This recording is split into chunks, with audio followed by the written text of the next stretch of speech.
What's going on, ladies and gentlemen? This is Sean from 4GLU, for Geeks Like You, and you're now tuned into my review of Vampire Hunter D, Bloodlust. 20 million. It may be too late for her. What then?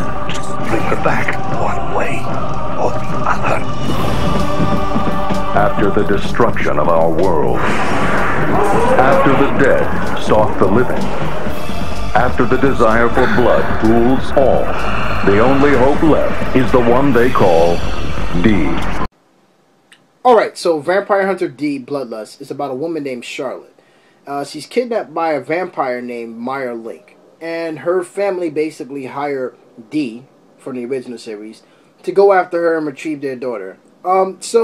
The one thing that's different about this film is that we're introduced to another set of bounty hunters, which are known as the Marcus brothers. It's about 5 of them. So they're like pretty badass. They're not just regular dudes. It's like, yeah, we got stakes and fire and stuff. No, they're going to destroy stuff, and they were pretty much badass in this film. So yeah, you got like about 5 of them, and they're like really ripping stuff up. Like, check this out. Ready or not, here they come. It's zombie time. Yeah! Come and get it, zombies! Amen to that. Layla, are you there? It won't take long, Grove. Just stay in the tank.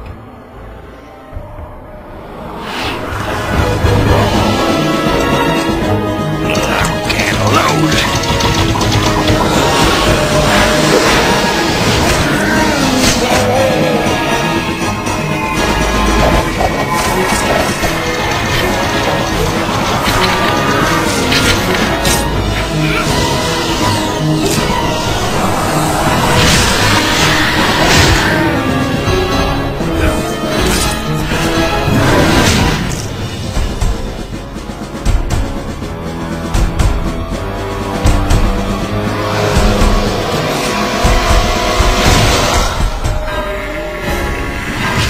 So, when you're seeing the Marcus brothers and you're seeing them in action, initially you're like, yeah, you know what, this team is pretty much badass, they can't be stopped. And then later on in the film you're like,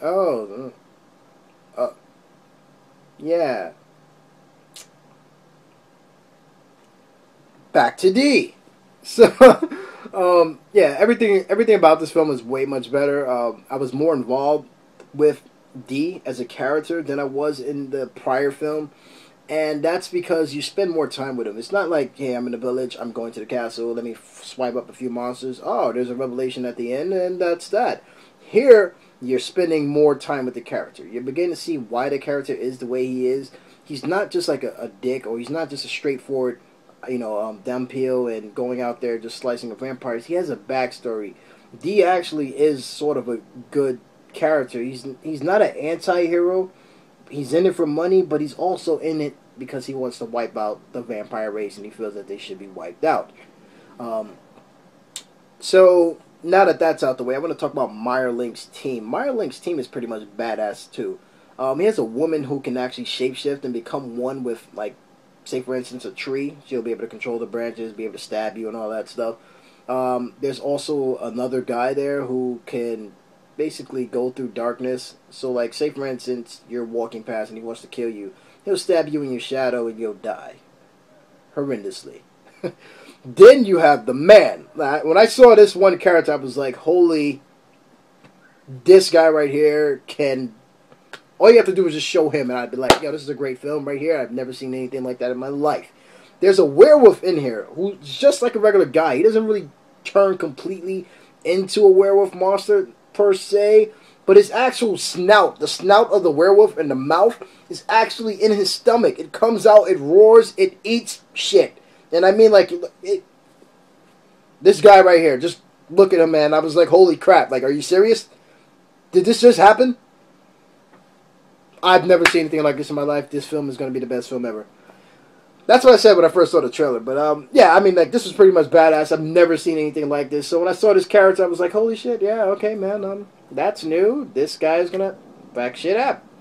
And he pretty much did for a little while until D came on the scene. The action scenes in this film are, they definitely top the action scenes from the original film.